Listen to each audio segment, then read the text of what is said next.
मेरे नबी ने फरमाया, जिसने नमाज कायम की उसने दीन कायम किया, और जिसने नमाज गिरा दी उसने दीन को गिरा दी।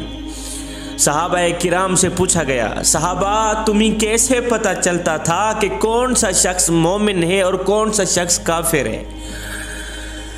मोमिन और काफिर के दरमियान फ़र्क कैसे करते थे तुम लोग? सहाबा किराम कहने लगे, फरमाने लगे कि हम फ़र्क नमाज से किया करते थे। मोमिन और काफिर के दरमियान जो फ़र्क है ना, वो नमाज से किया करते थे। जो शख्स नमाज पढ़ता था हम समझ जाते थे ये मोमिन है इसलिए तो नमाज पढ़ता है, और जो शख्स नमाज नहीं पढ़ता था हम समझ जाते थे ये काफिर है इसलिए तो नमाज नहीं पढ़ता। हाय क़यामत का दिन होगा, नफ्सा नफ्सी का आलम होगा, हर बंदा हाय हाय की पुकार पुकार रहा होगा। उस दिन मेरा अल्लाह फरमाएगा मुझे सजदा करो। ये सुनते ही सब लोग सजदे में गिर जाएंगे।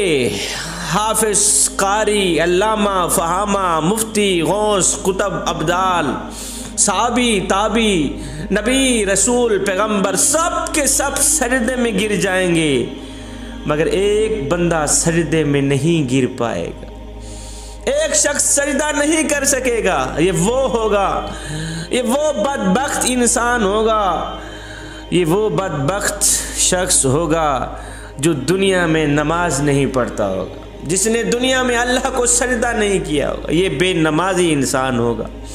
सजदा करने की कोशिश भी करेगा, कोशिश करेगा, देखेगा सब ने सजदा किया हो, सब सजदे में गिरे पड़े, मगर खुद सजदा नहीं कर सकता। अकेला खड़ा है, सब सजदे में, ये अकेला खड़ा है, सजदा नहीं कर सकता। अब ये सजदा करने की कोशिश करेगा, अकड़ जाएगा, सजदा नहीं कर पाएगा, बेनमाजी इंसान।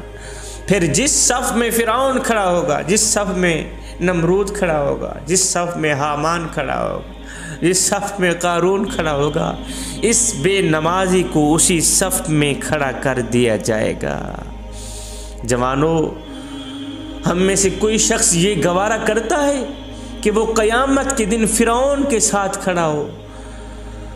तुम में से, हम में से कोई शख्स ये गवारा करता है कि क़यामत के दिन वो नमरूद के साथ, हामान के साथ, उस शख्स को कारून के साथ खड़ा कर दिया जाए?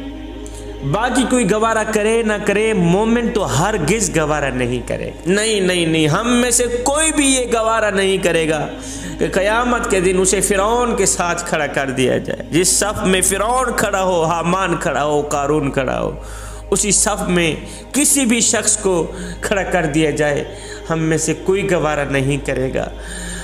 है जब रात का दूसरा पहर आता है, जब तुम नरम नरम बिस्तरों में, गरम गरम बिस्तरों पे लेटे हुए होते हो, मज़े की सांसें ले रहे होते हो, मज़े की नींद कर रहे होते हो, गफलत की नींद में मुब्तला होते हो, उस वक़्त पता है ये जो ऊँट है, ऊँट ये अल्लाह ताला की बारगाह में शुक्र करता है, मालिक तेरा लाख लाख शुक्र है, तेरा लाख लाख शुक्र है, मैं जितना शुक्र करूँ उतना ही कम है कि तूने मुझे गधा नहीं बना। मालिक तेरा लाख लाख शुक्र है तूने मुझे गधा नहीं बनाया। और गधा रात के दूसरे पहर अर्ज करता है, मालिक तेरा लाख लाख शुक्र है तूने मुझे गधा तो बनाया है, तूने मुझे कुत्ता नहीं बनाया। मैं गधा तो हूँ, कुत्ता नहीं हूँ, तेरे लाख लाख शुक्र है। जब रात का दूसरा पहर आता है तो यही कुत्ता मालिक के आगे अर्जी करता है, मालिक तेरा लाख लाख शुक्र है तूने मुझे कुत्ता तो बनाया है, खिंजीर नहीं बनाया।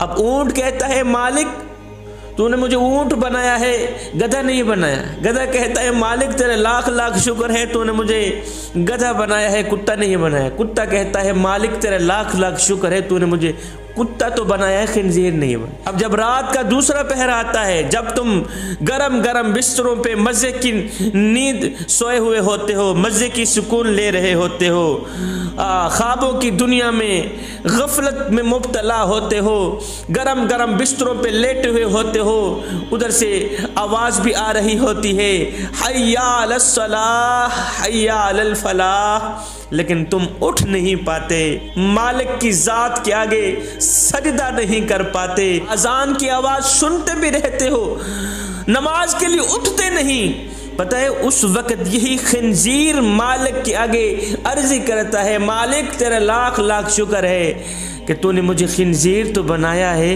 बेनमाजी इंसान नहीं बना। आया है, तूने मुझे खंजीर तो बनाया है, बेनमाजी इंसान नहीं बना। आए मेरे आका अलैहिस्सलातु वस्सलाम से पूछा गया, हुजूर हमें कैसे पता चलेगा कि हमारी आज की नमाज पढ़ी कबूल हुई है या नहीं? हमने ये जो फजर की नमाज पढ़ी, हमने ये जो ज़ोहर की नमाज पढ़ी, असर मगरिब इशा की नमाज पढ़ी है, आका हमें कैसे पता चलेगा कि हमारी नमाज कबूल हुई भी है या नहीं हुई? मेरे करीम नबी ने फरमाया, सहाबी जब अगली नमाज पढ़ने का दिल करे तो पक्का यकीन कर लेना पिछली नमाज कबूल हो ही गई।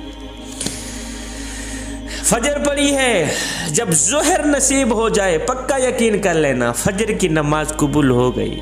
काफ़ी लोग कहते हैं, शाह जी हम आपकी बड़ी इज्जत करते हैं और करते रहेंगे, मगर आप नमाज का जितना कह लें हम लोग नमाज नहीं पढ़ेंगे। मैंने कहा तू कौन है ना पढ़ने वाला? वो तुझे बुलाता ही नहीं, वो तुझे तौफीक सजदा देता ही नहीं, वो तुझे तौफीक सजदा देता ही नहीं। वो एक सरदार था और एक ग़ुलाम था।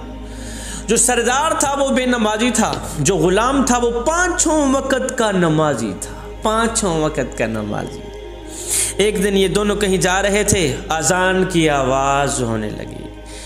अजान की आवाज़ सुनकर, रब का बुलावा सुनकर नमाजी ग़ुलाम ने कहा, सरदार जी आप यहाँ ठहरिए, मैं ज़रा अल्लाह के हुजूर सजदा करके हूँ, मालिक को सजदा करके वो नमाज़ पढ़ के। मालिक का बुलावा आ गया, आप यहाँ ठहरिए, अभी जाता हूँ अभी आता हूँ। बेनमाजी जो सरदार था वो वहीं बैठ गया। अब ये ग़ुलाम गया मस्जिद में, इसने वज़ू किया, वज़ू करने के बाद मस्जिद में गया, अच्छे अंदाज से अच्छे तरीक़े से इसने नमाज अदा की, मालिक को सजदा किया, मालिक का शुक्रिया अदा किया। उसके बाद इसने कुरान मजीद खोला, पढ़ने बैठ गया, कुरान मजीद पढ़ने बैठ गए। अब सारे नमाजी नमाज पढ़ के वापसी घर को जा रहे थे। अब वो बेनमाजी सरदार बैठा इन सब लोगों को देख रहा था कि मेरा ग़ुलाम कहाँ गया। सारे नमाजी नमाज पढ़ के वापस जा रहे हैं, ग़ुलाम कहाँ मर गया। जब ये बैठा बैठा थका तो ये उठ पड़ा, इसने मस्जिद की दहलीज पर कदम रखा। इस बेनमाजी सरदार ने, जहाँ जूते पड़े हुए होते हैं मस्जिद में, जहाँ जूते पड़े हुए होते हैं वहाँ खड़े होकर इस बेनमाजी सरदार ने आवाज़ दी, ओ ग़ुलाम कहाँ मर गया है तू? सारे नमाजी नमाज पढ़ के वापसी को जा रहे हैं और तू अभी अंदर मरा बैठा है। कहाँ मर गया? जल्दी बाहर निकल। कहाँ मर गया? जल्दी बाहर निकल, हमने आगे काफ़ी सफ़र करना है। ओ ग़ुलाम कहाँ मर गया है? कहाँ चला गया है? कहाँ बैठ गया है? अभी तक तेरी नमाज ख़त्म नहीं हुई है। जब उस ग़ुलाम ने मालिक की आवाज़ सुनी, मालिक को जूते वाली जगह पे खड़े देखा, तो उसने कुरान मजीद बंद किया। बंद करते हुए उसने कहा, सरदार जी मैं क्या करूं? जो खुदा तुझे मस्जिद के अंदर नहीं आने देता वही खुदा मुझे मस्जिद से बाहर नहीं जाने देता। तुझे जूतों वाली जगह खड़ा करके बुलवा रहा है। जो तुझे मस्जिद के अंदर नहीं आने देता वो खुदा मुझे मस्जिद के बाहर नहीं जाने देता। ए बंदे, अल्लाह जब नाराज होता है रोटी बंद नहीं करता। अल्लाह जब नाराज होता है रिज़्क बंद नहीं करता। अल्लाह जब नाराज होता है सूरज को हुक्म नहीं देता, फला शख्स मेरा नाफरमान है, तेरी किरणें उसके आंगन में नहीं जानी चाहिए। ना बंदे ना, अल्लाह जब नाराज होता है तो सजदों की तौफीक छीन लेता है।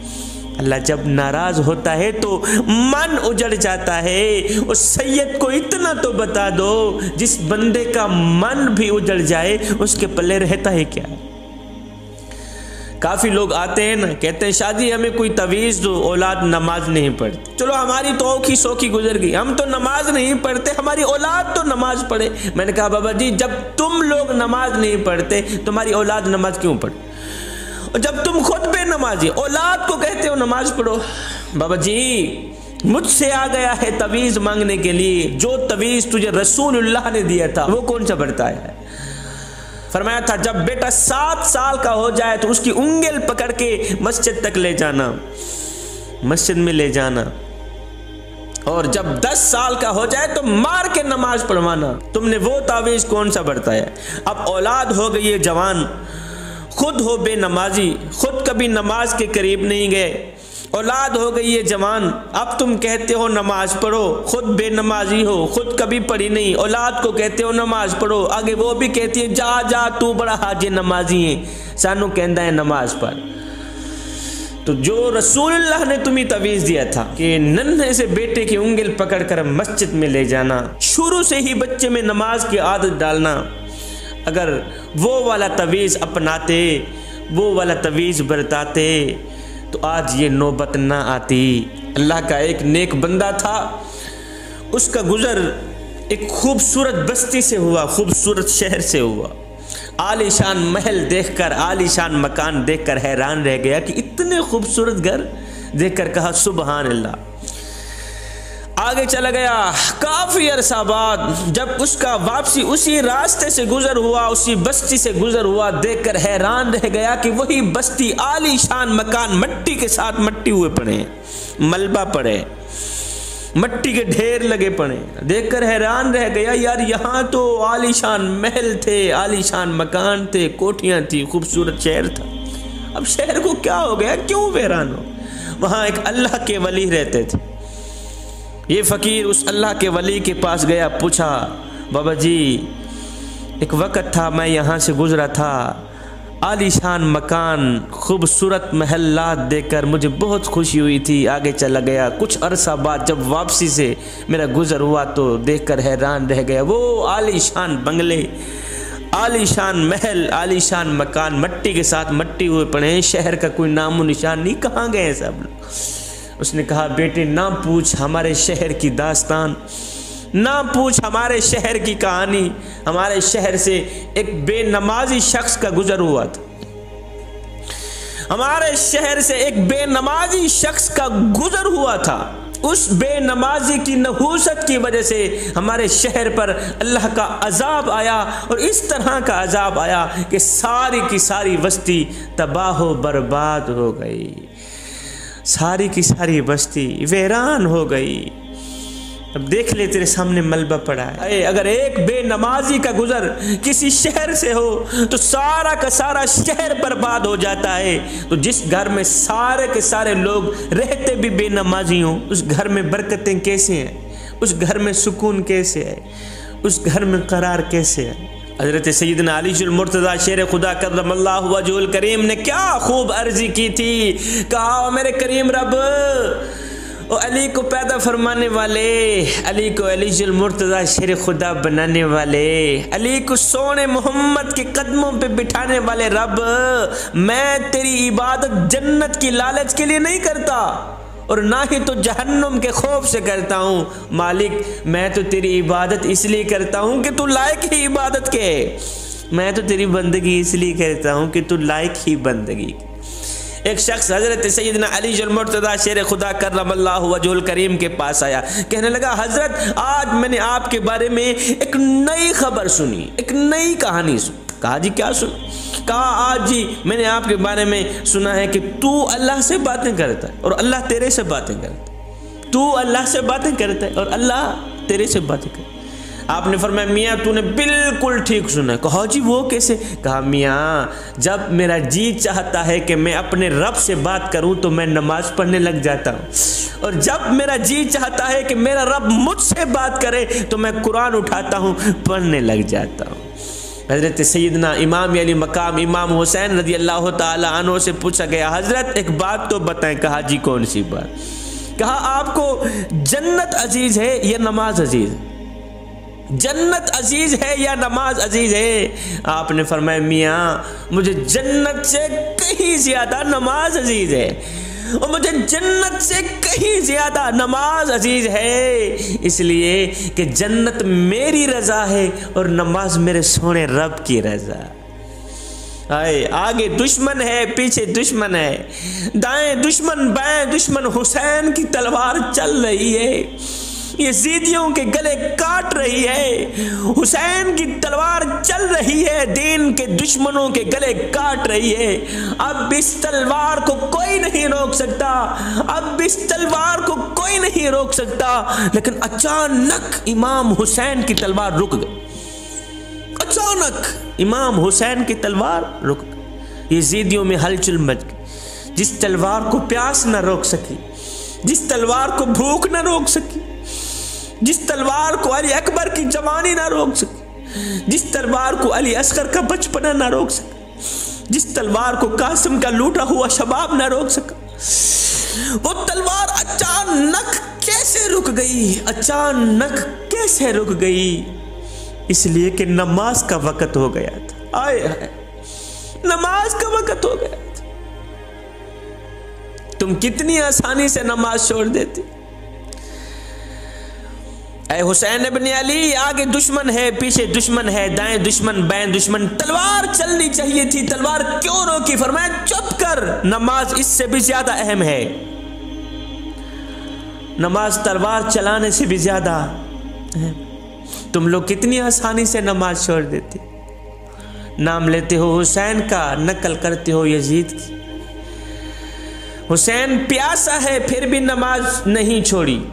तुम शरबत पी के नमाज छोड़ देते, ठंडा पानी पी के नमाज छोड़ देते। हुसैन भूखा है, नमाज नहीं छोड़ी। तुम पेट भर के भी नमाज छोड़ देते। एक फकीर था, दरवेश था, मुत्तकी परहेजगार था, उसकी आंखों का ऑपरेशन हुआ ना, आंखों का ऑपरेशन। तो डॉक्टर ने कुछ दिनों के लिए सजदा करने से रोका। बाबा जी तूने सजदा नहीं करना, नमाज नहीं पढ़नी। नमाज पढ़ोगे, सजदा करोगे, आंखों पे बोझ पड़ेगा, आंखों पे वजन पड़ेगा, आंखें कहीं खराब ना हो जाए फिर से। बाबा जी तूने सजदा नहीं करना। बाबा जी अस्पताल से घर आया, घर आते ही इसने क्या किया? खाना पीना छोड़ दिया। एक दिन गुजरा, 2 दिन, तीसरे दिन घर वाले बोल ही पड़े, ओ बाबा जी डॉक्टर ने तो आपको सजदा करने से रोका था, डॉक्टर ने तो आपको नमाज पढ़ने से रोका था, खाना खाने से तो नहीं रोका था। ओ बाबा जी डॉक्टर ने तो आपको सजदा करने से रोका था और खाना खाने से तो नहीं रोका था, खाना क्यों नहीं खाते? आए ये सुनकर बाबा जी की चीख निकल गई। बाबा जी रो कर कहने लगे, बेटे मैं क्या करूं, जिस मालिक को सजदा ना कर सकूं उसका रिज़्क खाते हुए मुझे शर्म आती है। बेटा जिस मालिक को सजदा भी नहीं कर सकता उसका दिया रिज़्क क्यों खाऊं? इमाम गजाली ने क्या खूब फरमाया था, फरमाया जब तू मालिक को सजदा नहीं करता फिर उसका दिया रिज़्क क्यों खाता है? जब तू नमाज नहीं पढ़ फिर मालिक का दिया रिज़्क क्यों खाते? फिर मालिक का रिज़्क खाते हुए तुझे शर्म नहीं आती? ओ नादान, फिर तुझसे बेहतर तो वही कमियारों का खोता निकला, तुझसे बेहतर तो वही कमियारों का गधा निकला। अगर मालिक खोते को चारा ना डाले तो खोता पूरा दिन बाहर से चर कर आता है, शाम को नौकरी मालिक की करता है। पूरा दिन बाहर से, सारा दिन बाहर से चर कर आता है, शाम को नौकरी मालिक की करता है, किसी और की नहीं करता। पर मैं कितना नादान है तू, ये खाता भी मालिक का है, नाफरमानी भी मालिक ही करता है।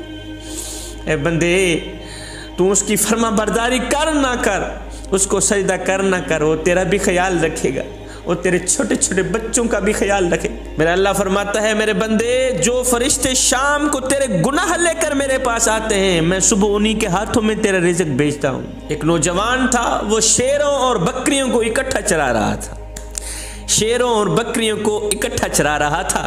किसी अक्लमंद ने देखा, कहा मियाँ ये शेरों की बकरियों के साथ कब से सुलह हो गई है? उस नौजवान ने कहा, मियाँ जब से मैंने अपने रब से सुलह की है ना, इन्होंने आपस में सुलह कर ली। जब से मेरी रब से सुलह हुई इन्होंने आपस में सुलह कर ली। ए बंदे नमाज बहुत जरूरी है, पढ़ा कर, बहुत जरूरी है, पढ़ा कर। कुछ मिले ना मिले, मैंने सुना है रब जरूर मिलता है। और जब हर नमाजी और बेनमाजी ने मर जाना है तो फिर नमाजी होकर मरना बेहतर नहीं। जब हर नेक और बद ने मर जाना है तो फिर नेक होकर मरना कहीं ज्यादा बेहतर नहीं। आए उधर से आजान की आवाज हो रही होती है, इधर से मेरी कौम का नौजवान कहता, जी आजकल दीन पे चलना बड़ा मुश्किल हो गया। आगे भी इस बात पर सुनने वाले भी सर हिलाते हैं जैसे कि इसने कोई बड़े फलसफे की बात कह डाली। जी दीन पे चलना बड़ा मुश्किल हो गया, दीन पे चलना बड़ा मुश्किल हो गया। ये वो शख्स कह रहा है जो मस्जिद में आता है तो आगे ठंडा और गर्म पानी दस्तयाब है, मौसम के लिहाज से ठंडा पानी दस्तयाब, गर्म पानी दस्तयाब, ऐसे लगे हुए हीटर लगे हुए। ये वो शख्स कह रहा है दीन पर चलना बड़ा मुश्किल हो गया है। किबला जो मस्जिद के अंदर जाता है तो आगे ठंडा और गर्म माहौल दस्तयाब है। दीन पर चलना बड़ा मुश्किल हो गया है। ये वो शख्स कह रहा है जो मस्जिद के अंदर दाखिल होता है तो आगे नरम नरम कालीनें बिछी हुई मिलती, मखमली कालीन बिछी हुई मिलती। आए मखमली कालीनों पे खड़ा होके क़याम करने वाला, मखमली कालीनों पे खड़ा होके रुकू करने वाला, मखमली कालीनों पे बैठ के सजदे करने वाला शख्स कितने नाज और नखरे से कह रहा होता है जी आजकल दीन पर चलना बड़ा मुश्किल हो गया है। मैं कहता हूँ साहिब, दीन आज तेरे लिए मुश्किल है या करबला वाले हुसैन के लिए मुश्किल था? और मियाँ जिनके लिए दीन मुश्किल था उन्होंने तो कहा ही नहीं कि दीन पर चलना बड़ा मुश्किल हो। तू खामखा कह रहा है दीन पर चलना बड़ा मुश्किल हो गया है। तपती हुई रेत पर जिस बिलाल को लिटाया गया उस बिलाल ने तो नहीं कहा दीन पर चलना बड़ा मुश्किल हो गया।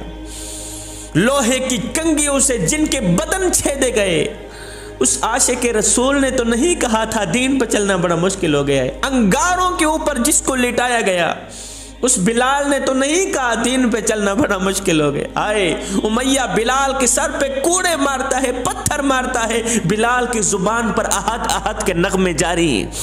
उमैया बिलाल के ऊपर पत्थरों की बारिश बरसा रहा है, कूड़े बरसा रहा है, बिलाल नीचे से मुस्कुरा रहा है। एक शख्स वहां से गुजरा, उसने बिलाल का ये तमाशा देखा तो पूछ ही लिया, बिलाल तेरी भी अजीब कहानी है, और मालिक तुझे मारता है तू आगे से मुस्कुराता है, वजह क्या है? बिलाल ने कहा मेरा हाल पूछने वाले, तुम बाजार में जाओ ना मट्टी का प्याला खरीदने के लिए तो उसे भी ठोक ठोक के चेक करते हो कहीं ये कच्चा तो नहीं। पैसे देने हैं, प्याला लेना है, ठोक ठोक के चेक करते हो कहीं ये कच्चा तो नहीं है। इसकी आवाज तो ठीक है। फरमाया मजलूम का हाल पूछने वाले और बिलाल का हाल पूछने वालों, तुम बाजार में मट्टी का प्याला खरीदने जाओ तो उसे भी ठोक ठोक के चेक करते हो कहीं ये कच्चा तो नहीं है। इसकी आवाज तो ठीक है। फरमाया आज मेरा मालिक बिलाल को खरीद रहा है और देख रहा है बिलाल कहीं कच्चा तो नहीं है। मैं कहता हूँ मेरे मालिक बिलाल को खरीद ले, काल उतर जाएगी, हक हक की आवाज खत्म नहीं होगी। ईशा की नमाज पढ़े बगैर सोने वालों, कभी तुमने सोचा है अगर यही तुम्हारी आंख सुबह कब्र में जा खुली तो क्या करोगे? मखमली कंबल ओढ़कर, दीन से मुंह मोड़कर, नबी से रिश्ता तोड़कर, गफलत की नींद सोने वालों, कभी तुमने सोचा है अगर सुबह उठते ही मुनकर नकीरों का सामना करना पड़ा तो क्या करोगे? हाय लोग ढूंढते रहे कामयाबी को, मुअज्जिन सारी जिंदगी कहता रहा हय्या अलस सलाह हय्या अलल फलाह, चले आओ नमाज की तरफ, चले आओ नमाज की तरफ। वो एक फकीर था, अल्लाह वाला था, दरवेश था, मुत्तकी परहेजगार था, अल्लाह का नेक बंदा था। उसने किसी जनाजे में शिरकत की, जनाजा पढ़ने के बाद मैयत को दफनाया। मैयत को दफनाने के बाद साथ में काफ़ी लोग खड़े हुए थे।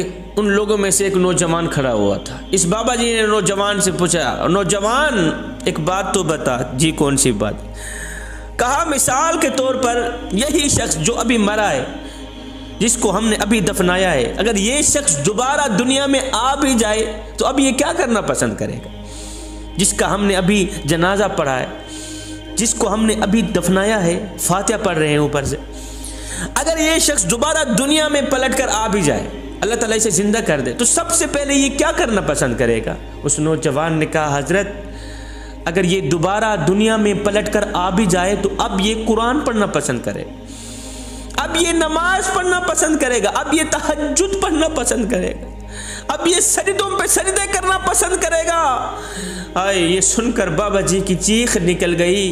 बाबा जी रो कर कहने लगे, बेटे मरने वाला तो ये काम नहीं कर सका, तुम जरूर कर लेना। मरने वाला तो कुरान नहीं पढ़ सका, तुम जरूर पढ़ लेना। मरने वाला तो नमाज नहीं पढ़ सका, तुम जरूर पढ़ लेना। मरने वाला तो तहज्जुद नहीं पढ़ सका, तुम जरूर पढ़ लेना। आज मस्जिदें तुम्हारा इंतजार कर रही हैं, मस्जिदों में पड़ी चटाइयाँ तुम्हारी मुंतजर हैं। ए नौजवान तू नमाज क्यों नहीं पढ़ता? क्या वजह है? क्या तकलीफ है? क्या अल्लाह ने तुझे चलने के लिए पाँव नहीं दिए जो चल कर तू नमाज नहीं पढ़ता? मैं एक डाइजेस्ट पढ़ रहा था, उसमें से एक ज़बरदस्त बात लिखी हुई थी। उस्ताद क्लास पढ़ा रहे थे, बच्चे पढ़ रहे थे। उस्ताद ने बच्चों से सवाल किया, बच्चों वो कौन से लोग हैं जो नमाज नहीं पढ़ते? उस्ताद क्लास पढ़ा रहे थे, बच्चे आगे से पढ़ रहे थे। उस्ताद ने बच्चों से सवाल किया, बच्चों वो कौन से लोग हैं जो नमाज नहीं पढ़ते? वो कौन से लोग हैं जो नमाज नहीं पढ़ते? एक बच्चा कोने से खड़ा हुआ, उसने बड़ी ही मासूमियत से जवाब दिया, उस्ताद जी जो लोग मर चुके हैं ना वो लोग नमाज नहीं पढ़ते। दूसरा बच्चा खड़ा हुआ, उस्ताद जी जो लोग काफिर हैं ना वो लोग नमाज नहीं पढ़ते। तीसरा बच्चा खड़ा हुआ, उसने बड़ी ही मासूमियत से जवाब दिया, उस्ताद जी जिनको नमाज नहीं आती वो लोग नमाज नहीं पढ़ते। आए बच्चे तो जवाब देकर फारिग हो गए, लेकिन उस्ताद को सोचने पर मजबूर कर दिया कि मेरा शुमार किन लोगों में होता। उस्ताद भी बेनमाजी था, उस्ताद सोचने पे मजबूर हो गए कि मेरा शुमार किन लोगों में होता है। और क्या मैं मर चुका हूं जो नमाज नहीं पढ़ता? क्या मुझे नमाज नहीं आती जो मैं नमाज नहीं पढ़ता? क्या मैं काफिर हूं जो नमाज नहीं पढ़ता? दिन में 5 टाइम नमाज पढ़ने की अपनी आदत बना ले। हो सकता है ये नमाज तेरी जिंदगी की आखिरी नमाज हो सकता है ये अजान तेरी जिंदगी की आखिरी अजान हो सकता है मियाँ तुझे तेरा रब आखिरी बार बुला रहा हो। जवानों, जब तुम अपनी बहन की शादी करते हो, जब तुम अपनी बेटी की शादी करते हो तो उसे खाली हाथ रुखसत क्यों कर देते? मियाँ जिसने 20 साल तुम्हारे जूते पॉलिश किए, जिसने 20 साल तुम्हारे कपड़े धोए, जूते साफ किए, आज जब उसकी रुखसती का वक्त आया तुमने उसे खाली हाथ रुखसत कर दिया। आप कह रहे होंगे शाह जी हमने तो अल्हम्दुलिल्लाह अपनी बहन को सब कुछ दिया है, हमने तो अपनी बेटी को सब कुछ दिया है, हमने 4 ट्रक जहेज के भी दे दिए, हमने जायदाद भी दी, हमने सोना भी दिया, हमने ज़मीन का टुकड़ा भी दे दिया, हमने तो अल्हम्दुलिल्लाह अपनी बेटी को सब कुछ दिया है। आप क्या कह रहे हैं? मैंने कहा मियाँ तूने अपनी बेटी को सब कुछ दिया, तूने अपनी बेटी को ज़मीन का टुकड़ा भी दे दिया, तूने अपनी बेटी को जायदाद भी दे दी, तूने अपनी बेटी को दौलत भी दे दी, तूने अपनी बेटी को जेवर भी दे दिए, 4 ट्रक जहेज के भी दे दिए, सोना भी दे दी, और तूने अपनी बेटी को सब कुछ दिया। ये बता कि तूने अपनी बेटी को नमाज भी दी है या नहीं दी? ये बता कि तूने अपनी बेटी को अल्लाह का इश्क भी दिया है या नहीं दिया? अगर तूने अपनी बेटी को नमाज दी है, अल्लाह का इश्क दिया है तो सब कुछ दिया है। अगर तूने अपनी बेटी को नमाज नहीं दी, अल्लाह का प्यार नहीं दिया तो कुछ भी नहीं दिया। अगर तूने अपनी बेटी को खुदा का खौफ नहीं दिया तो कुछ भी नहीं दिया। आज तेरी बेटी खाली हाथ जा रही है। काश कि तू अपनी बेटी को कुरान दे देता, काश कि तू अपनी बेटी को नमाज दे देता, कुरान पढ़ा देता, नमाज सिखा देता, खुदा का खौफ दे देता। तो जब तेरी बेटी पे कोई बुरा वक्त आता तो तेरी बेटी तेरा सर खाने ना आती, बल्कि अपने घर में मुसल्ला बिछाती, अपने दुखड़े मालिक को सुनाती, अपनी फरियाद मदीने के ताजदार को सुनाती। हजरत अली की टांग में तीर घुस गया, निकालते थे आपको दर्द होता था, बर्दाश्त नहीं कर पाते थे इस कदर दर्द। टांग में तीर घुस गया, बड़ी कोशिश की निकालने की। एक तजर्बाकार इंसान है, उसने कहा ठहरो नमाज का वक़्त हो लेने दो। नमाज का वक़्त आया, अजान है। हजरत अली ने नमाज नहीं थी। जब आप सजदे में गए भूल गए दर्द, जब सजदे में गए भूल गए दुनिया, भूल गए दुख, भूल गए दर्द, भूल गए तीर को। लोगों ने बड़े जोर से खींचा, तीर निकाल दिया। हजरत अली को जुम्बिश भी ना हुई, आपका जिस्म थर्रा भी ना उठा, कांपा भी नहीं, जोर से तीर खींच लिया। आपने सलाम फेरा, सलाम फेरने के बाद पूछा यार तुमने तीर नहीं निकाल? लोगों ने कहा हजरत आपको पता नहीं, हमने तो तीर निकाल लिया है, हमने तो बड़े जोर से तीर को खींचा है, आपको जुम्बिश भी नहीं हुई, आपको दर्द नहीं हुआ, आपको पता नहीं था।